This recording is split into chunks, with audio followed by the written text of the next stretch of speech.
Waalaikumsalam, selamat pagi, Pak. PowerPoint-nya kelihatan, Mas? Kelihatan, Pak. Oke, kita mulai ya. Untuk kuliah pengganti ini, kita akan melanjutkan topik kemarin. Nah, kemarin kita membicarakan mengenai nilai aset, gitu ya. Sekarang kita akan lanjutkan nilai aset dan lindung nilai, hedging. Nah, kalau kemarin kita membicarakan mengenai portofolio gitu ya, portofolio itu terdiri dari aset, opsi maupun dana cash gitu. Nah, kita sekarang eh, karena topik kita opsi ya, kita akan membicarakan keseluruhan yang bisa masukkan di dalam portofolio kecuali dana cash ya. Jadi kita akan membicarakan mengenai aset maupun eh, opsi. Nah, sebagai benda-benda yang bisa digunakan untuk eh, investasi. Nah, dari awal saya sampaikan kalau Anda ingin mempertahankan nilai mata uang, nilai uang Anda atau nilai harta Anda atau nilai aset Anda dengan cara membeli emas. Nah, emas ini yang biasa disebut sebagai mengawetkan atau mempertahankan nilai mata uang. Jadi kalau 1 juta hari ini dibelikan emas, katakanlah dapat 10 gram, maka 10 tahun ke depan kalau dijual katakanlah laku 10 juta, maka 10 juta 10 tahun ke depan itu sama present value-nya 1 juta gitu ya. Jadi emas ini yang disebut dengan lindung nilai atau hedging. Jadi eh, ini kesepakatan sejak awal kebudayaan manusia, sejak manusia mengenal yang namanya hak milik ya, itu sudah dikenal yang namanya emas itu sebagai lindung nilai. Makanya kalau tidak salah ya di eh, Islam itu atau di negara-negara terdahulu itu mengenal yang namanya dinar. 1 dinar itu sama dengan 1 gram emas yang nilainya tidak dipengaruhi oleh laju inflasi, biaya penyusutan, bunga, dan seterusnya. Jadi lindung nilai. Makanya ada di Indonesia beberapa waktu yang lalu usulan untuk menggunakan dinar gitu ya. Nah, kalau misalkan dinar digunakan, artinya kita stagnan ya. Nah, kita hanya uh, gitu aja, nilainya tidak akan naik, tidak akan turun gitu. Jadi kenapa di dunia ini sekarang ini ya hampir tidak ada negara yang menggunakan mata uangnya dinar gitu ya. Nah, kenapa? Karena ya itu tadi alasannya kalau menggunakan dinar berarti yang terjadi adalah stagnan karena hanya lindung nilai, nilainya akan tetap terus, jadi tidak akan pernah bertambah, bahkan berkurang. Nah, kalau bertambah dan berkurang kaitannya dengan risiko seperti yang mata kuliah yang sedang kita bicarakan ini. Oke, oke ya ini eh, background mengenai aset dan lindung nilai. Nah, sekarang kita bicarakan mengenai asetnya dulu. Kita mulai katakanlah pada awal eh, apa investasi kita punya aset yaitu katakanlah T itu antara 0 sampai T besar, di mana T besar itu kemarin kita notasikan sebagai expired time atau waktu jatuh tempo gitu ya. Nah, T ini bergerak dari awal sampai saatnya jatuh tempo, T kecil ya. Nah, kalau ST besar kemarin itu adalah nilai aset pada saat jatuh tempo, maka ST kecil adalah nilai aset pada saat T. Kalau misalkan ini ya aset awal, nah nilai aset sebelum pada saat sebelum diinvestasikan adalah S0 atau kita notasikan S pada saat T sama dengan 0 nilai aset. Nah, kemarin kita juga sudah menghitung kalau S0 ini diinvestasikan selama jangka waktu T, maka eh, aset ini akan memberi keuntungan sebesar E pangkat RT gitu ya. Sehingga totalnya menjadi S0 ERT. Itu. Nah, sekarang kalau aset awal ini adalah S0, kemudian interval waktu bukan T besar ya, tapi T kecil, jadi yang dimana T kecilnya ini bergerak antara 0 sampai T besar, ini interval waktu. Nah, interval waktu yang kecil ini kita bagi menjadi sub-sub interval yang sangat kecil. Kan interval 0 sampai T ini panjangnya T. Nah, sepanjang T ini dibagi menjadi sub-sub interval yang panjangnya kecil. Panjangnya berapa? Katakanlah panjangnya itu delta T. Jadi T ini dibagi dengan bilangan yang besar, L, T dibagi L, T-nya kecil, L-nya besar. Semakin besar L, maka T per L yang dinotasikan sebagai delta T ini akan menuju ke nol. Ya. Jadi semakin besar L, semakin kecil T, maka delta T ini akan menuju ke nol. Menjadi subinterval yang kecil. Ya ini khas metode yang digunakan untuk menghitung luas daerah di bawah kurva atau integral. Metode integral yang sudah kita kenal semenjak SMA. Nah, ini salah satu khas pendekatan dari kontinu ke fungsi kontinu oleh fungsi diskrit. Nah, kalau 0 sampai T ini dibagi sebanyak katakanlah L delta T, jadi sebanyak L subinterval dengan panjang setiap subinterval panjangnya adalah delta T. Maka kita punya subinterval dari 0 ke delta T, kemudian dari delta T ke 2 delta T, dari 2 delta T ke 3 delta T, dan seterusnya. Kalau kalau kita notasikan ya, yang interval katakanlah T1 itu sama dengan delta T, T2 sama dengan 2 delta T, dan seterusnya, maka bisa saya tuliskan T1.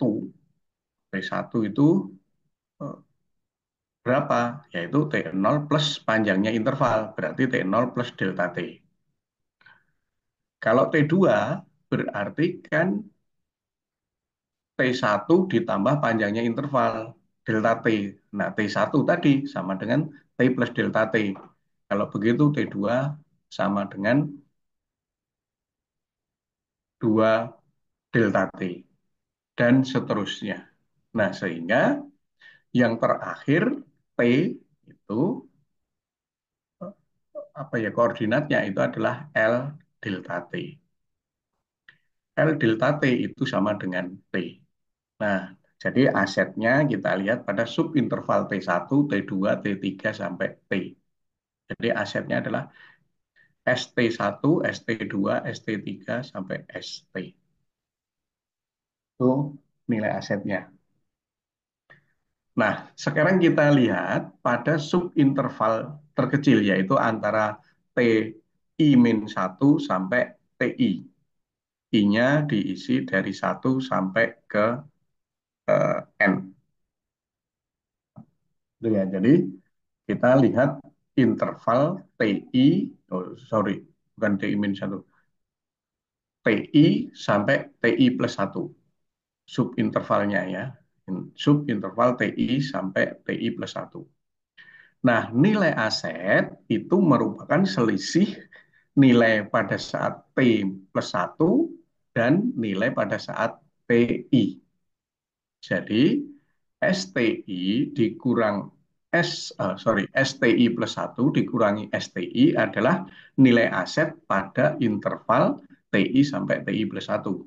Nah, ini secara matematis kita modelkan menjadi mu delta T STI plus sigma akar dari delta T YI STI. Nah, di sini ada mu sama sigma karena kita menggunakan pendekatan probabilistik atau statistika probabilistik. Jadi mu ini biasanya kita notasikan untuk min atau rata-rata, kemudian sigma itu untuk simpangan baku ya. Kalau sigma kuadrat variansinya. Nah, sehingga di sini kita melibatkan mu dan sigma. Sedangkan delta T itu adalah panjang intervalnya. Jadi mu delta T, mu kali panjang interval kali nilai aset pada saat TI. Ditambah dengan penyimpangannya, yaitu sigma akar delta T STI. Nah, supaya ini nanti bisa dibahas dengan pendekatan probabilistik, ada selang kepercayaan, ada probabilitas, ditambah dengan variabel acak YI. Ya, jadi STI plus 1 dikurang STI sama dengan mu delta T mu delta T plus sigma akar delta T YI kurung STI. Nah, mu karena ini rata-rata biasanya konstan. Sedangkan sigma ini fluktuasi, ya, berfluktuatif. Karena sigma adalah simpangan baku, simpangan ya. Nah, kemudian kalau mu ini konstan, ini kita sebut sebagai suatu parameter yang konstan, mu.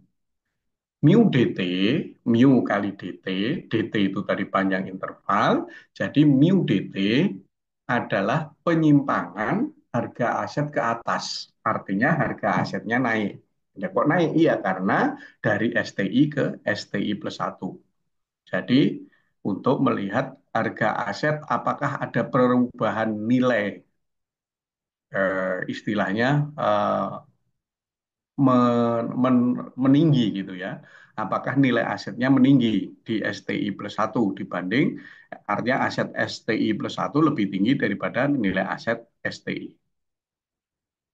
Ya. Nah, kemudian sigma yang biasanya dinotasikan untuk simpangan baku ini juga disebut sebagai parameter konstan yang menggambarkan fluktuasi. YI itu tadi saya sebutkan sebagai variabel acak ditambahi yang IID. Nah, ini biasanya eh, kita lihat apakah Poisson, Y-nya apakah Poisson atau normal. Tapi eh, untuk opsi dasar biasanya Y-nya adalah normal. Nah, di awal pertemuan ke-9 kita sudah mengenal yang apa istilahnya pengertian dasar. Jadi di situ kita sebut sebagai mu ada itu mu disebut juga drift, kemudian sigma disebut volatilitas.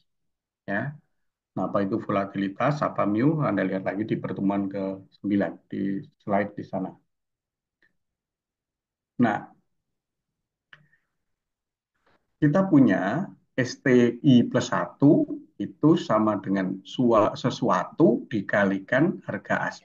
Harga aset di ujung interval kanan itu sama dengan harga aset di ujung interval kiri dikalikan sesuatu. Nah, sesuatunya itu apa? Sesuatunya itu adalah 1 plus mu dt plus sigma akar dt yi. Ya. Nah, dari persamaan yang di atas ini kita tulis ulang menjadi ini STI plus 1 itu sama dengan STI kali 1 plus mu dt. Jadi nilai aset pada di interval di kanan ya, nilai aset di interval di kanan itu sama dengan nilai aset interval kiri ditutup di titik interval kiri kali suatu parameter konstan. Itu suatu parameter 1 plus mu dt plus sigma akar dti. Nah, kalau kita mulai eh, induksi ya, mulai dengan induksi. Kalau I-nya diambil 1, maka ST1 sama dengan S0 kali sesuatu. Kalau T-nya 2, maka ST2 sama dengan S0 kali sesuatu di interval pertama dan sesuatu di interval kedua. Nah, yang membedakan sesuatu di interval pertama dan interval kedua adalah variabel acaknya. Di sesuatu di interval pertama itu Y0, kemudian di interval kedua itu Y1, interval ketiga Y3. Bedanya ada di situ. Ya, faktor yang mempengaruhi adalah YI-nya. Sehingga secara umum ST atau harga aset di akhir ujung interval ke T atau ST itu dapat dinyatakan sebagai nilai aset dari awal, nilai S0, ya, nilai aset awal kali dari sesuatu. Sesuatunya merupakan multiplikasi dari satu plus mu dt plus sigma akar dt yi yang bergerak i-nya bukan t-nya karena t-nya ada di ujung sebelah kanan interval. Nah, kalau saya sederhanakan ST dibagi S0 maka saya peroleh ini. Nah, untuk mempermudah perhitungan, kedua ruas karena perkalian biasanya melibatkan bilangan yang besar kalau perkalian. Sehingga untuk mempermudahkan perhitungan saya ambil logaritmanya. Sehingga log ST per S0 itu sama dengan sigma log sesuatu. Nah, di teori apa di metode numerik ada pendekatan log 1 plus X itu sama dengan bisa didekati dengan itu bisa dideretkan dengan deret Taylor ya. Log 1 plus X itu kalau nggak salah seper X pang, min 1 pangkat I kali seper X. Sigma gitu ya. Sigma.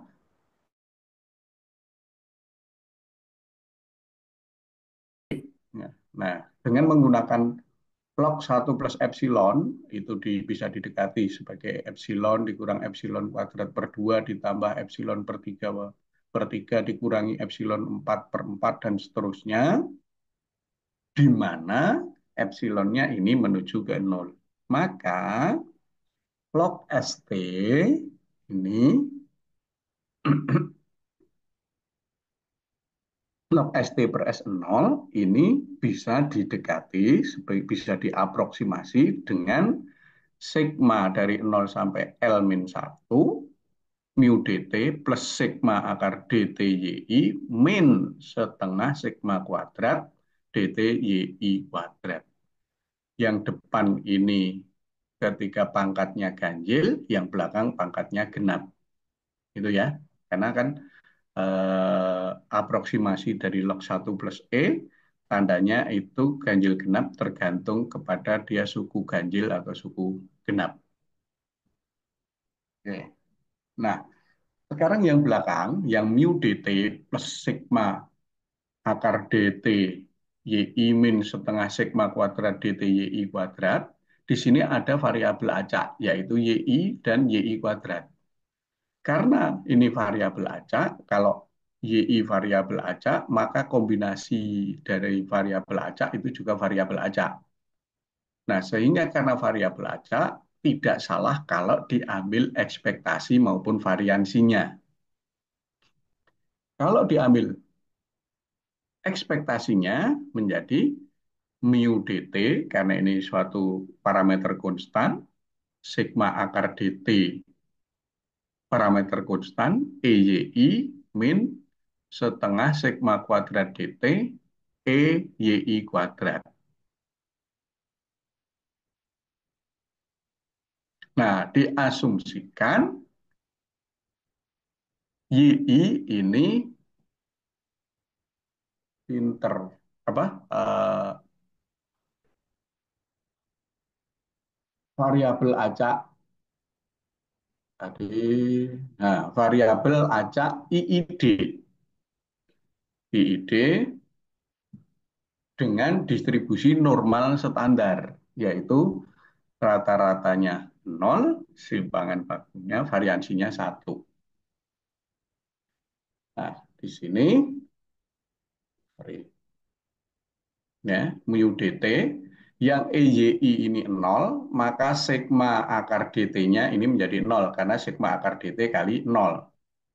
Ya. Nah, variansinya satu. Variansi itu kan sama dengan EYI kuadrat dikurangi EY kuadrat kan.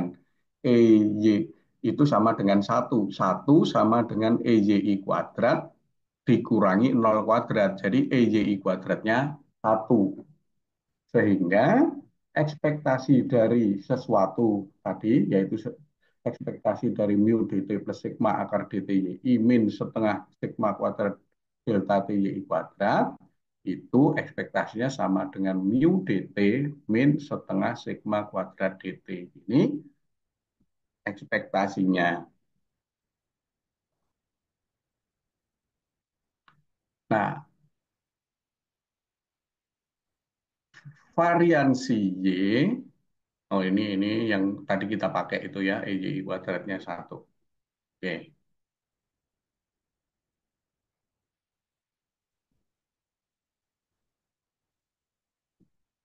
Sekarang kita cari variansinya setelah kita menghitung ekspektasinya, minnya. Ini log ST ini tadi kita sudah hitung minnya, kita peroleh minnya itu. Sekarang kita cari variansinya. Variansi dari mu dt plus sigma dt y min setengah sigma dt y kuadrat, kita cari, katakanlah ini Z, berarti EZ kuadrat dikurangi EZ. Nah,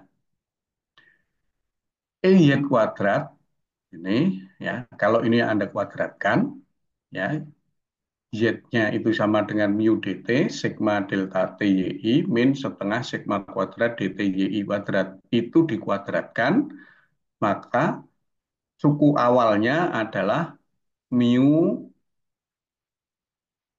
kuadrat mu dt kuadrat. Ya, mu dt kuadrat. Kemudian yang kedua adalah sigma kuadrat dt EYI. EYI-nya, oh EYI kuadrat ya. EYI kuadratnya satu. Jadi mu dt kuadrat, sigma kuadrat dt, setengah sigma kuadrat dt dikuadratkan, EYI pangkat 4. Yang belakang juga sama. Nah, kalau ini kita uraikan panjang, maka yang mu dt depan itu akan hilang oleh mu dt yang belakang. Karena mu dt depan itu adalah mu dt kuadrat, yang belakang sama dengan mu dt kuadrat. Ya, karena ini tadi kan yang mu e ez-nya itu kan cuma mu dt plus nih, mu dt plus setengah sigma kuadrat delta t. Tuh. Nah, sehingga tinggal yang suku berikutnya, yaitu sigma kuadrat delta t EYI kuadrat. EYI kuadratnya satu sama, yaitu sigma kuadrat delta t. Ditambah yang belakang, yaitu sigma kuadrat delta t EYI itu tadi nol. Nggak ada. Berarti suku pertama dari variansi ini adalah sigma kuadrat delta t ditambah sesuatu yang setiap ininya ada delta t. Oke ya, jadi sigma kuadrat delta T plus pangkat sesuatu. Nah, tadi kita punya ini rata-ratanya mu dt min setengah sigma kuadrat dt. Kalau panjang eh, seluruh interval dari nol sampai T itu adalah panjangnya L, maka panjang dari nol sampai T itu adalah L kali rata-rata. Berarti L mu dt ini ya. Nah, mu dt-nya dikeluarkan menjadi L kali T. L kali dt. L kali L kali sig L kali dt itu kan sama dengan T. Menjadi L mu dt min setengah sigma kuadrat del T itu sama dengan mu min setengah sigma kuadrat kali T. Gitu ya. Nah, sehingga log dari ST0 ke S0 itu berdistribusi normal dengan rata-rata mu min setengah sigma kuadrat T dan variansinya sigma kuadrat T. Ya. Jadi log harga aset pada ujung interval kanan dibanding harga aset awal itu berdistribusi normal dengan rata-rata dan simpangan baku berikut ini. Nah, kita punya teorema limit pusat. Teorema limit pusat itu kalau ya, teorema limit pusat itu mengatakan binomial itu akan konvergen ke distribusi normal atau binomial ya binomial itu akan konvergen ke distribusi normal. Distribusi normal itu kalau untuk mu dan sigma tertentu dia akan konvergen ke distribusi normal standar. Nah, log ST per S0 itu sama dengan mu min setengah sigma kuadrat T plus sigma akar T itu maka ST per S0 ini ya tadi kan kita punya ini berarti ini ST per S0 itu sama dengan ini ya dengan Z-nya ini menurut teorema di limit pusat Anda lihat di teori di probabilitas itu teorema limit pusatnya seperti apa bunyinya. Nah, maka saya peroleh ini nilai ST-nya. Di sini berarti nilai aset karena kita standar bahwa nilai aset itu melibatkan variabel acak. Di sini D, D. Nah, di sini ya ST persenol di sini ada variabel acaknya. Nih sebelum saya ambil. Nah, nih ST per ST0 ini. Nah, yang belakang ini yang pakai YI ini ternyata ini berdistribusi eksponensial setelah kita tunjukkan menjadi ini.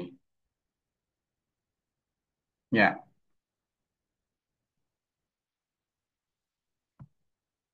nih. Oke. Nilai aset itu merupakan nilai aset awal kali sesuatu yang kalau kemarin kita bilang hasilnya adalah S0 kali hasilnya yaitu E pangkat min RT. Nah, ini E pangkat min RT-nya ini.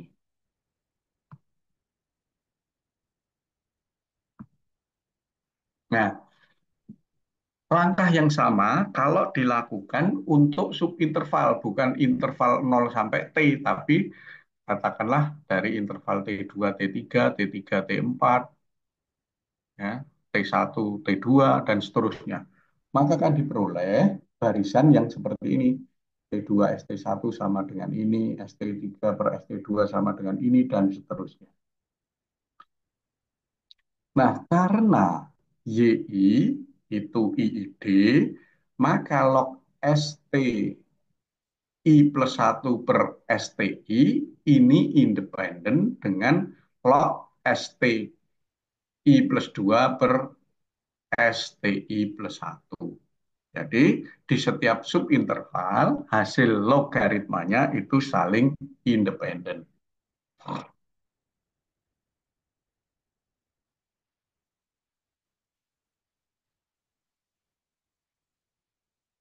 Oke, ya. Jadi untuk I dari nol sampai ke N-1 gitu ya, kita punya ini. STI plus satu bisa dinyatakan sebagai harga aset dari STI kali hasil dari investasi, yaitu E pangkat ini. Secara umum, tuh. Ya, dengan ZI-nya berdistribusi normal standar. Nah, nanti kita akan lihat bagaimana menghitung ini. Begitu rumit ini. Karena kita lihat, kalau delta T tadi kita ubah menjadi delta T, menjadi delta segitiga ya. Kan biasa seperti di integral, tadinya kita potong-potong menjadi dt, terus setelah semakin kecil diubah dt itu menjadi delta T. Ya. Nah, ini intervalnya T dari T1 ke T2 itu dari T ke T plus delta T diubah menjadi dari T sampai T plus delta T gitu ya. Nah, ini sama. Jadi intervalnya menjadi dari T ke delta T gitu ya untuk TL-nya. Sama sekarang menggunakan notasi dari Riemann ya.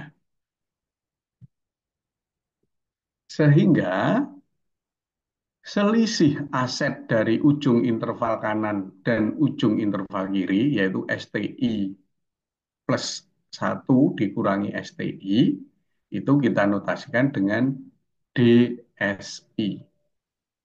Jadi DSI itu sama dengan STI mu dt plus sigma delta T YI. Ya, jadi ini dari tadi dari ini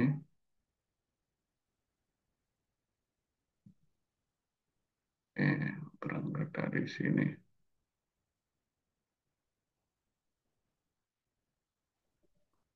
Nah, nih dari sini ya. Oke. Nah, kita notasikan ini sehingga saya punya ini. Delta SI itu sama dengan STI mu dt ini Y. Nah, di sini Y-nya tetap IID berdistribusi normal standar. Kalau begitu, DSI ini dikuadratkan, terus kalau dijumlahkan akan memperoleh hasil ini. Dengan menggunakan teorema limit pusat, maka DSI kuadrat sigma itu sama dengan ST kuadrat kali sigma sesuatu. Ini.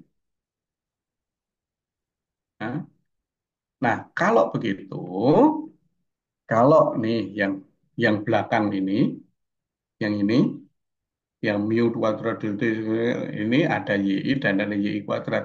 Kita notasikan sebagai XI ya, sebagai variabel acak baru XI. Terus kalau ini yang belakang ini ya, ini saya ambil ekspektasinya. Supaya kenapa? Ini kan depannya sudah oke, ini konstanta itu kalau bukan variabel acak, yang ini diambil ekspektasinya. Kalau ini diambil ekspektasinya yang depan ini mu kuadrat dt kuadrat tetap, yang suku kedua ini nol kali suku ketiga yaitu sigma kuadrat dt. Itu. Sehingga yang mu kuadrat dt kuadrat ini hilang sehingga yang tersisa adalah suku pertamanya adalah sigma kuadrat dt ditambah sesuatu kalau diambil ekspektasinya. Kalau diambil pangkat kuadrat jadi xi kuadrat yang muncul yang ini suku pertamanya ditambah ini. Ya, yang ini kan eh, 3 sigma kuadrat karena 2 sigma kuadrat ya. Oke, ini. maka variansi dari XI-nya itu akan diperoleh. Sebenarnya ini bukan sama dengan, tapi pendekatan.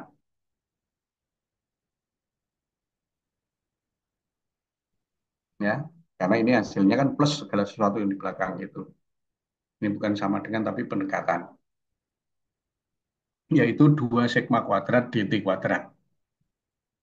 Nah, sehingga DSI ini tadi, nah, ini DSI kuadrat ini dapat didekati dengan ini ya, sigma DSI kuadrat itu dapat didekati ST kuadrat. ST kuadratnya tadi karena ini parameter konstan, berdistribusi normal dengan rata-rata sigma kuadrat LDT dan variansinya 2 sigma pangkat 4 LDT kuadrat. Ya. Atau DSI, sigma DSI kuadrat untuk I dari 0 sampai L-1 itu bisa diaproksimasi oleh ST kuadrat N dengan rata-rata sigma kuadrat delta T, variansinya 2 sigma pangkat kuadrat delta T dt. Oke, nah jadi secara sederhana, nih, sigma DSI kuadrat dari I sampai L-1 itu dapat diaproksimasi oleh ST kuadrat sigma kuadrat delta T. Ya, karena ini distribusi normal. Oke.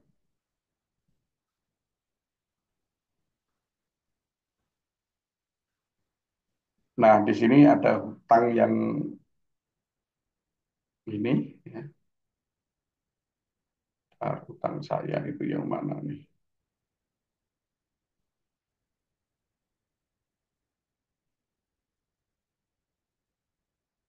Kehapus ini bintangnya, sorry. Jadi saya punya hutang bukti dan sudah saya buktikan gitu.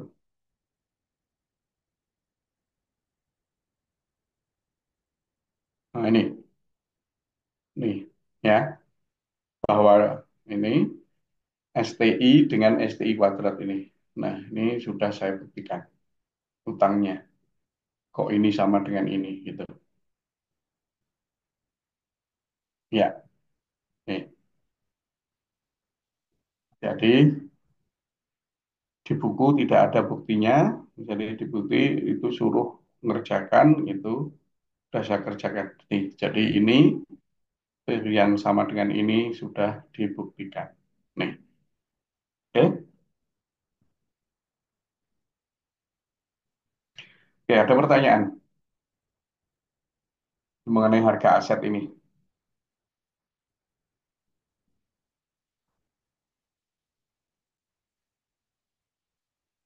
Oke, kalau enggak kita lanjutkan ke hedgingnya, lindung nilainya.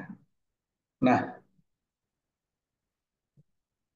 eh, lindung nilai ini adalah salah satu usaha untuk meminimalisir resiko.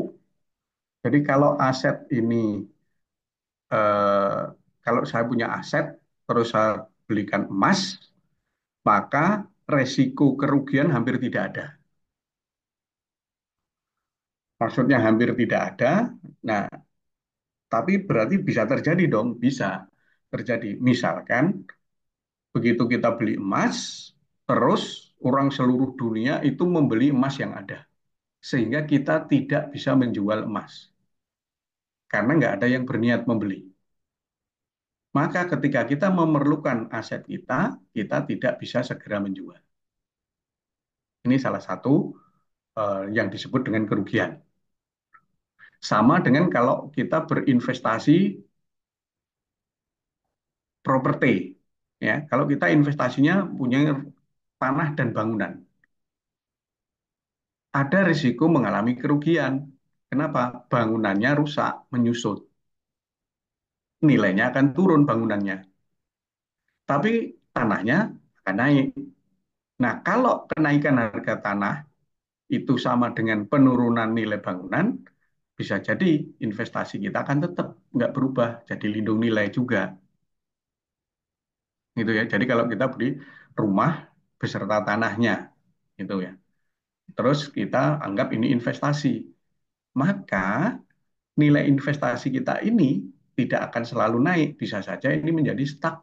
Kenapa? Karena tanah itu nilainya selalu naik, bangunan itu nilainya turun.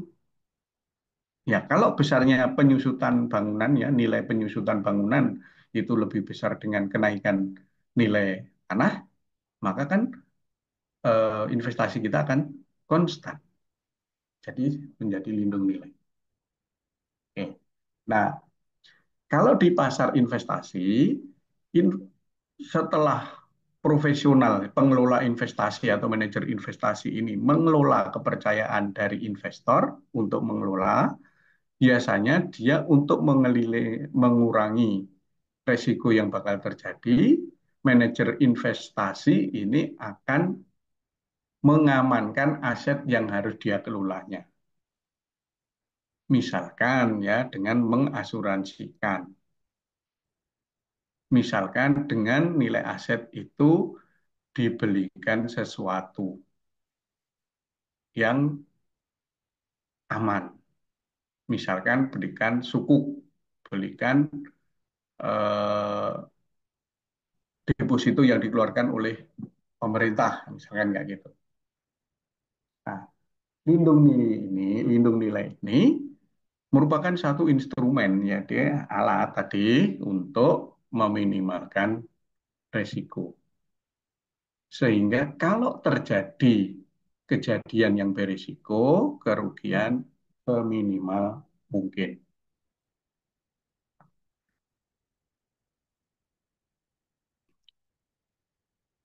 Ya, jadi eh, yang saya sampaikan tadi bahwa hedging atau lindung nilai itu eh, cenderung kalau cara investasi ya tidak akan menghasilkan gitu ya, tapi minimal dia akan mempertahankan nilai. Jadi bisa juga dikatakan hedging ini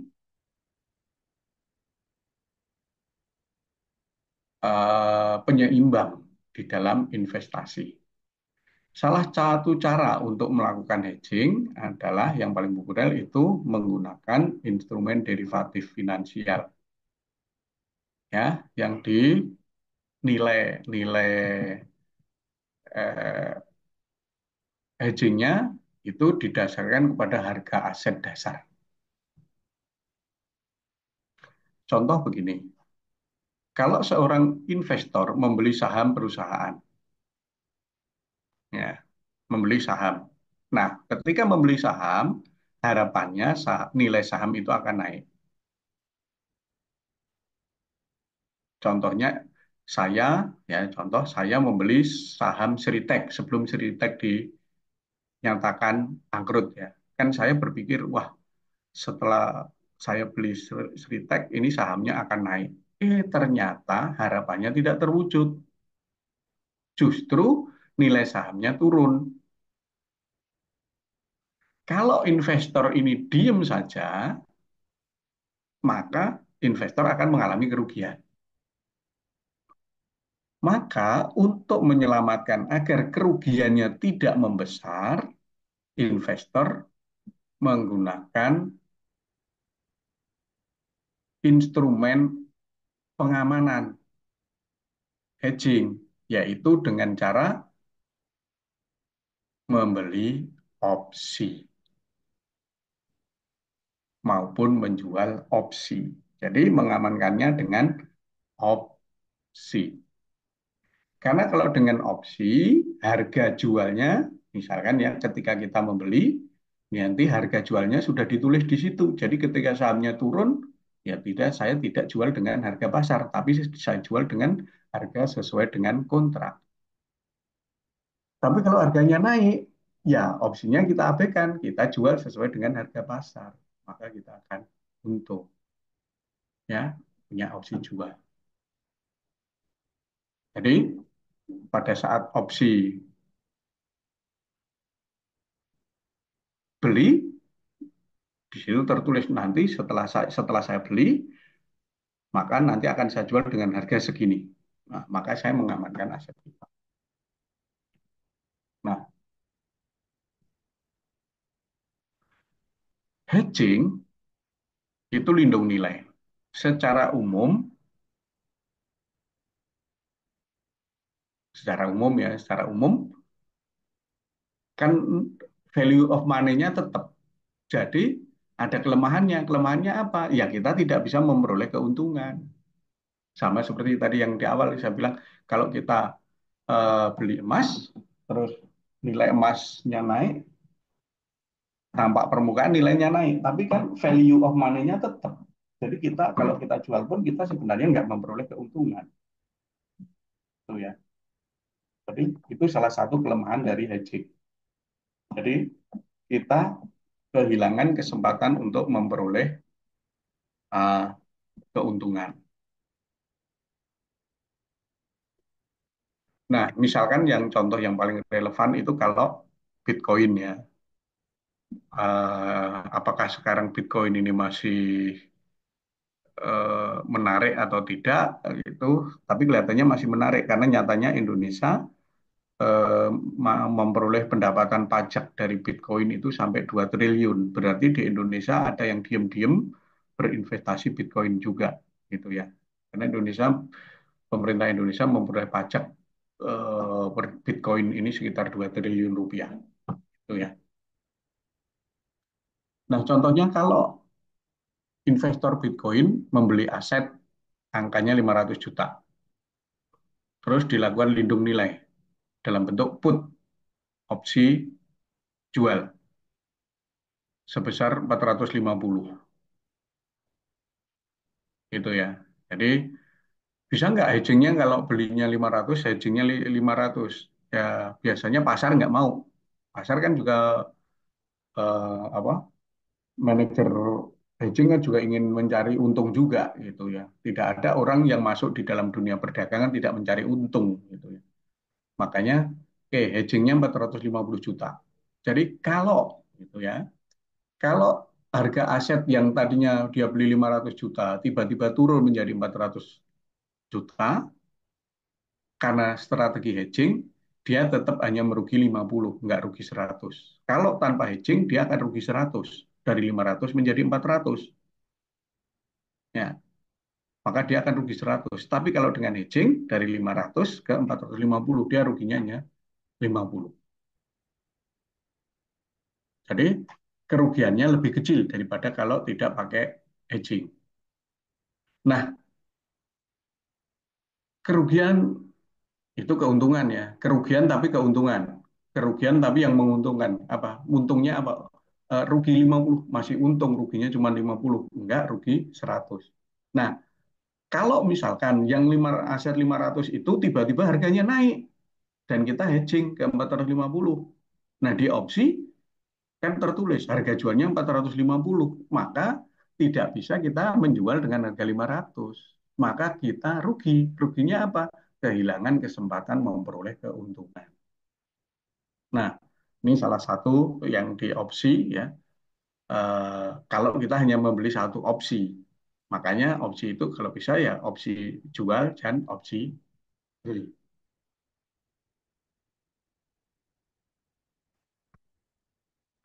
Oke. Manfaat hedging itu apa? Manfaat hedging yang jelas itu yang pertama meminimalisir kerugian. Oke, ruginya diminimalisir. Rugi sih, tapi kecil, gitu ya, dari contoh tadi. Kemudian yang kedua, likuiditas itu akan meningkat. Kenapa? Karena harganya sudah ditentukan di kontrak. Sehingga karena harganya pasti, tidak fluktuatif, maka dia punya kepastian untuk melakukan aktivitas finansial. Jadi misalkan gini ya, contoh-contoh meningkatnya likuiditas karena ada kepastian. Contohnya gini, ketika kita bekerja pada suatu perusahaan, bekerja pada suatu sesuatu yang kita memperoleh gaji bulanan. Maka ketika kita mengajukan kredit ke bank, itu cenderung lebih mudah untuk di ACC dibanding kalau kita tidak punya penghasilan tetap. Misalkan ya, sama-sama kita bekerja di eh, toko roti misalkan gitu ya. Nah, kalau kita sebagai karyawan toko roti, kita mengajukan kredit itu cenderung akan lebih mudah daripada kalau kita pemilik usaha roti mengajukan kredit. Pasti kita ditanya, lah Anda mau kredit, jaminannya apa? Nah kan nggak bisa jaminannya gaji, karena pemiliknya. Maka jaminannya adalah toko rotinya. Tapi kalau karyawan mengajukan kredit, nggak perlu jaminan. Kenapa? Karena jaminannya adalah gaji bulanan. Gitu ya. Jadi itu yang dimaksud dengan meningkatkan likuiditas. Nah, hedging opsi itu dibanding dengan investasi yang lain ya, yang misalkan eh, saham, indeks harga saham itu memang memberi keuntungannya lebih sedikit. Ya, ya ini umum sih karena risikonya kecil. Kan eh, dari awal saya sampaikan kalau ingin memperoleh keuntungan besar, investasilah yang risikonya besar. Kalau kita takut resiko tapi ingin berinvestasi, ya investasilah yang memberi keuntungan tidak terlalu besar. Itu rumus dasarnya, gitu ya. Karena hedging ini meminimalkan resiko, maka keuntungan yang diperoleh juga tidak bakalan maksimal. Nah, sekarang kalau secara matematis bagaimana? Misalkan ini ya, opsi opsi itu bisa put, bisa call, kita notasikan dengan V. Ya, opsi itu kita notasikan dengan V. Nah, opsi ini tergantung pada dua variabel, yaitu variabel yang pertama adalah harga aset yang kita notasikan sebagai S. Kemudian yang kedua tergantung pada waktu T. Maka opsi ini kita pandang sebagai fungsi dua variabel, yaitu V, S, T. Oke, opsi ini kita pandang sebagai fungsi dua variabel S dan T. Nah, sebagai fungsi dua variabel, kita asumsikan juga bahwa V ini fungsi yang mulus, artinya mulus diferensiabel terhadap S maupun T. Artinya derivatif dari S dan T, derivatif dari V terhadap S maupun T, derivatif parsial ya, itu ada. Ya, asumsinya begitu. Kenapa asumsinya begitu? Supaya kita bisa melakukan pendekatan matematis untuk membahas mengenai opsi dalam kasus hal lindung nilai. Itu yang pertama, opsi. Kemudian deposito atau dana cash itu ya.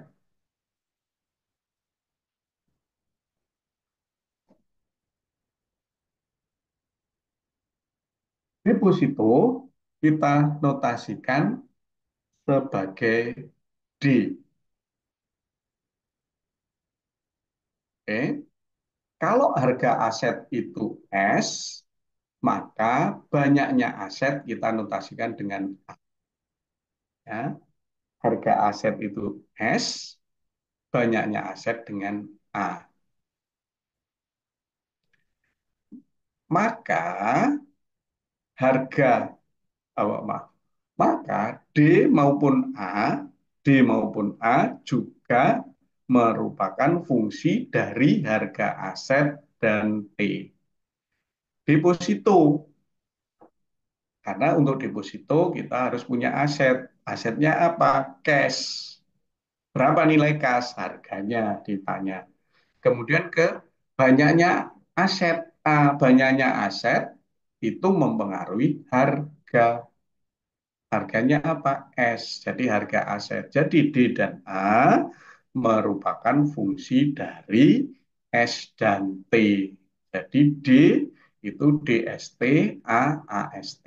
Ya, D-nya deposito, A-nya aset, V-nya portofolio. S harga aset, T waktu.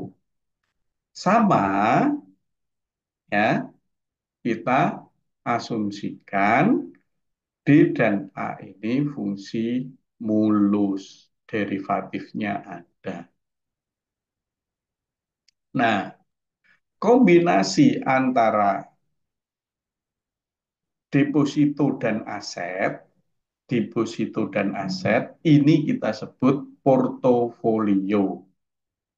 Kombinasi antara deposito dan aset itu kita sebut portofolio yang dinotasikan dengan P. Jadi P merupakan fungsi dari S dan T yang mulus, artinya derivatif terhadap S maupun T ada, dan P sama dengan harga aset kali satuan aset ditambah depositonya. Jadi kan eh, satuan aset tadi A, berapa banyak asetnya, A itu fungsi dari S dan T dikalikan S. Jadi A kali S ini adalah nilai total aset. Di portofolio itu sama dengan nilai total aset ditambah nilai deposito. Nah, di dalam portofolio ini ada asumsi yang digunakan supaya pembahasan secara matematisnya jalan. Yang pertama, kalau terjadi transaksi, transaksinya tidak dikenakan biaya transaksi karena sudah masuk di dalam kontrak, gitu ya. Tidak ada biaya transaksi. Kan misalkan gini, kalau Anda pergi ke Indomaret beli coklat, ya kita beli sesuai dengan harga coklatnya kan, karena harga coklat di situ sudah masuk di dalam harga jual, ya. Jadi tidak ada biaya tambahan untuk transaksi, seperti itu. Jadi jangan sampai misalkan kita ke Indomaret beli coklat harganya 1.000, terus biaya transaksinya 100, jadi harga coklatnya 1.100, padahal di rak ditulisnya harganya 1.000. Nah, kalau seperti itu termasuk penipuan konsumen dan bisa digugat di pengadilan. Ya, makanya kalau harga di Anda lihat mungkin di eh, makanan cepat saji ya, nah, itu biasanya harga 9.900 terus tanda bintang, belum termasuk pajak, gitu ya. Nah, itu adalah akal-akalan strategi penjualan. Harusnya tidak boleh. Harusnya kalau Undang-Undang Perlindungan Konsumen itu tetap ditulis harga jual, bukan harga yang belum termasuk, ada biaya yang belum dihitung. Harusnya ya. Kalau di negara maju tidak ada. Orang menawarkan, toko yang menawarkan barang, harga harganya belum harga jual.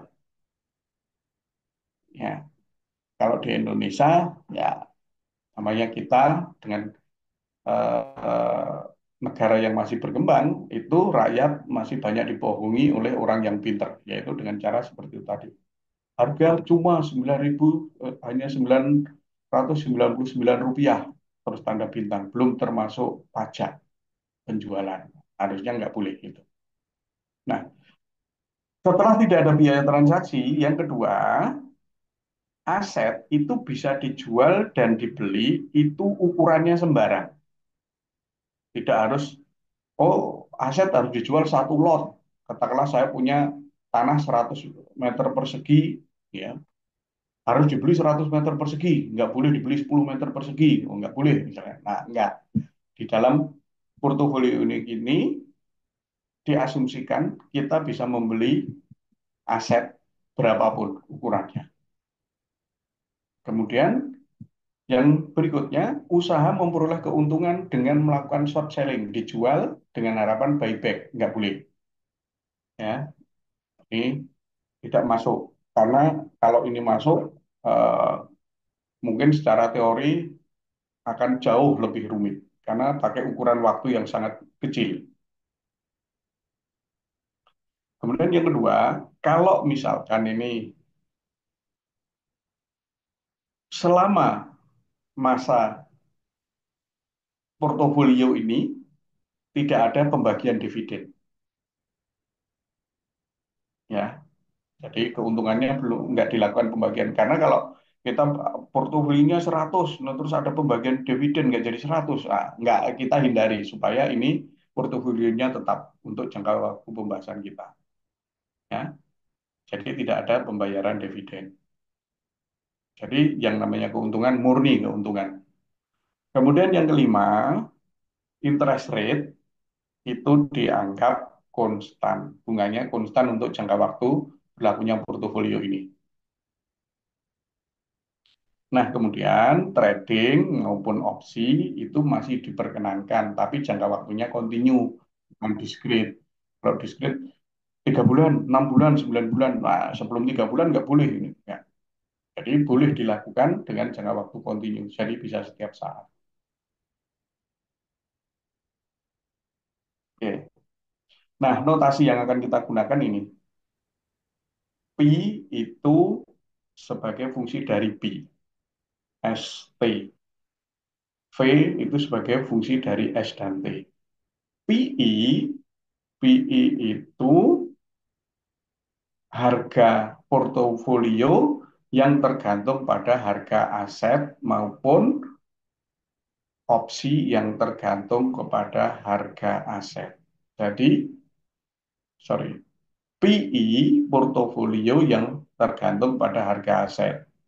VI itu adalah opsi yang tergantung kepada harga aset saja. Sedangkan delta apa DSI itu selisih harga aset antara I plus satu dan I. DVI selisih harga opsi. DPI selisih harga portofolio. Delta V min P apa DV min P itu adalah kita definisikan sebagai DVI min DPI dan seterusnya. Gitu ya. Ini notasi ini saya tulis di awal supaya nanti ke belakang tidak nulis satu-satu lagi, satu-satu lagi gitu. Nah, delta SI atau DSI itu adalah fluktuasi harga aset. Karena kita punya rumus ini, sorry, ini ya.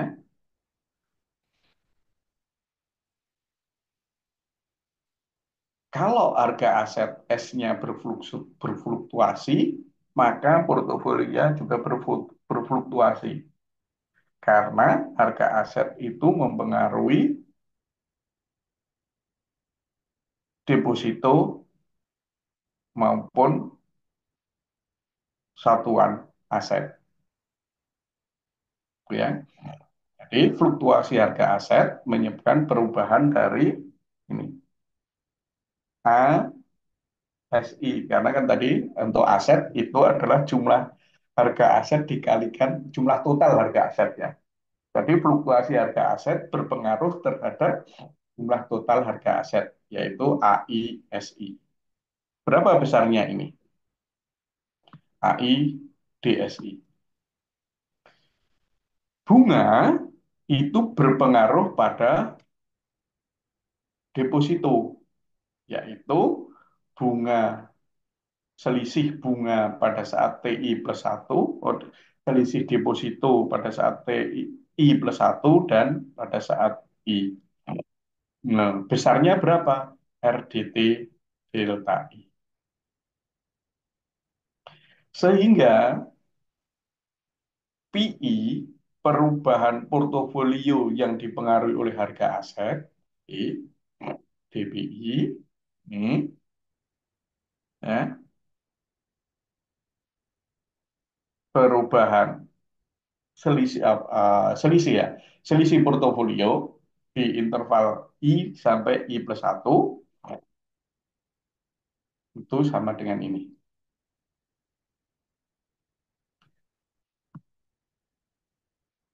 Ya, oke.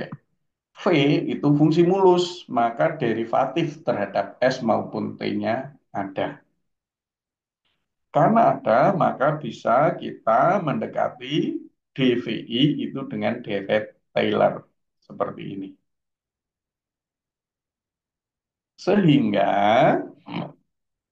selisih antara opsi dan deposito itu dapat didekati dengan rumus ini.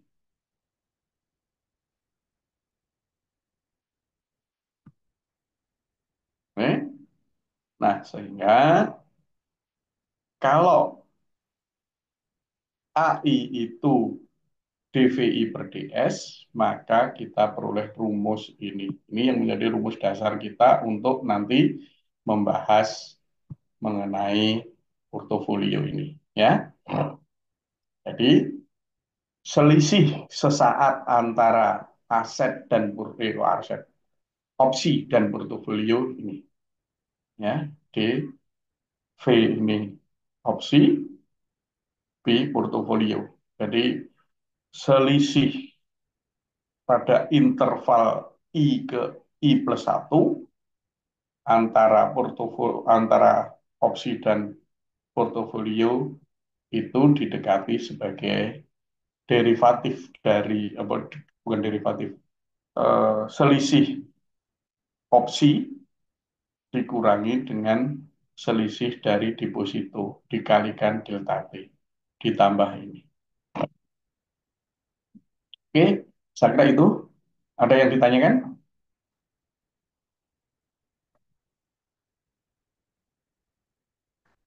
Oke, karena nggak ada, ya udah saya kira saya cukupkan sekian untuk KP ini. Nanti kita lanjutkan minggu depan untuk pertemuan yang ke-12 ya, yang minggu depan. Oke, saya kira itu aja. Masih. Assalamualaikum warahmatullahi wabarakatuh. Waalaikumsalam. Waalaikumsalam warahmatullahi wabarakatuh. Terima kasih, Pak.